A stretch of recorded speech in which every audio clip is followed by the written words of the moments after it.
The courtroom was silent when my mother stood up and said it.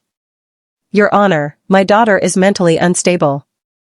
I felt every eye turn toward me. What she didn't know was this. I wasn't here to defend myself. I was here to expose her. Asterisk. D. Full narrative expansion, main script. 1. The accusation. The bench felt colder than it looked. Hard wood. No cushion. No comfort.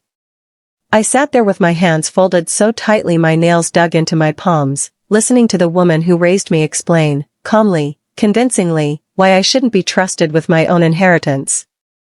My mother didn't shout. She didn't cry. She performed. "She's confused," she told the judge, shaking her head like this was all such a tragedy. "She struggled mentally since her teenage years. Therapy. Medications. Emotional instability." Then she looked straight at me. "She's a disgrace to her grandmother's memory." The word disgrace echoed louder than the gavel. I didn't react. Didn't blink. Didn't speak. Because reacting was what she expected. To everyone else, she looked like a worried mother. A dutiful daughter. A woman just trying to protect family assets. But I knew her better. I grew up learning how her concern worked. It wrapped around your throat like a scarf, soft, warm, and tightening. My grandmother raised me. Not my mother. Grandma was the one who packed my lunches, helped me with homework, saved coins in glass jars labeled for her future. My mother visited. Smiled. And watched. She always treated money like entitlement, not responsibility. Whenever Grandma forgot something, names, dates, where she put her glasses, my mother pounced. "She's declining," she'd whisper. "She shouldn't manage finances anymore." I noticed how every concerned visit ended with bank errands. How Grandma suddenly stopped talking about her savings. How questions were brushed away with. Adults are handling it. Adults. Not me. When my grandmother passed, grief didn't even get time to breathe. Within weeks, my mother filed paperwork. Emergency petitions. Guardianship requests. And at the center of it all, me. She submitted old counseling records from when I was 16.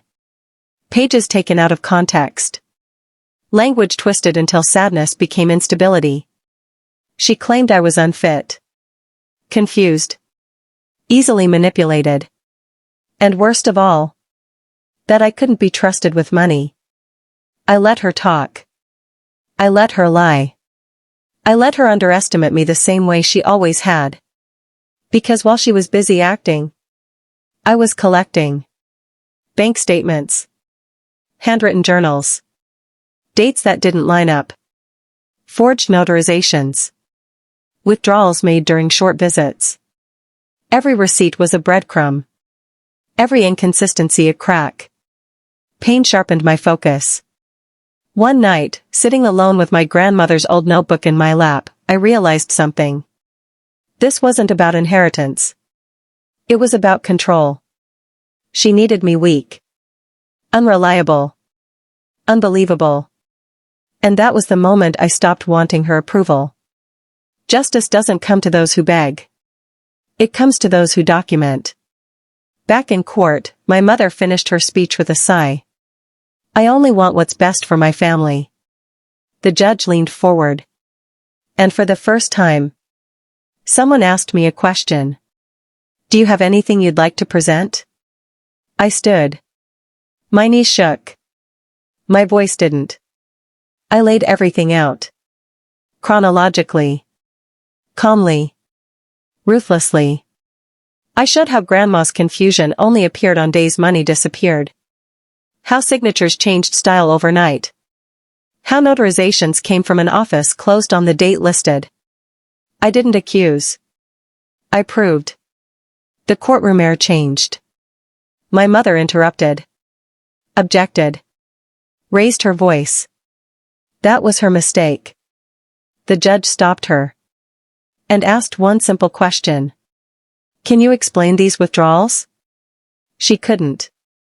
For the first time in my life. She looked small. The judge didn't raise his voice. He didn't need to. He ruled that the case be referred for criminal investigation. Fraud. Financial exploitation. Forgery. My mother's face drained of color. She looked at me, not angry. Terrified. I felt it then. Not joy.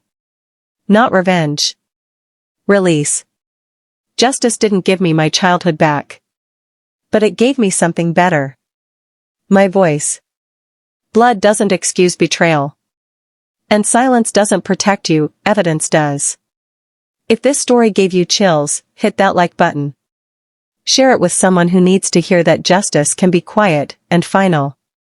And subscribe to Her Story X Daily for more stories where truth wins, even when it comes from the most painful places.